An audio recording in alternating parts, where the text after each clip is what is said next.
визначив, що новим Украина президенті Владимир Зеленский 4 жылдызды генерал Александр Сырскийді бас қолбасшы қызметінен босатып, оның орнына генерал-майор Михаил Драпатыйды тағайындады. Зеленский бұл шешімін елде бірнеше күнге созылған наразылықтардан кейін жариялады. Наразылыққа қорғаныс министрі Михаил Федоровтың орнынан алынуы себеп болған еді.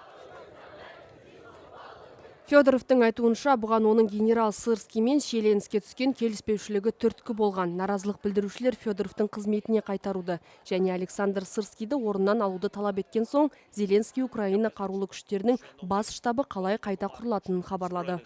Сонымен қатар ол Сырскийге Украинаны қорғауға қосқан үлесі үшін алғыс білдірді. Федоров бас қолбасшы Александр Сырскийді әскери реформаға кедергі жасады және елді іріткіге ұшыратты деп айыптаған еді.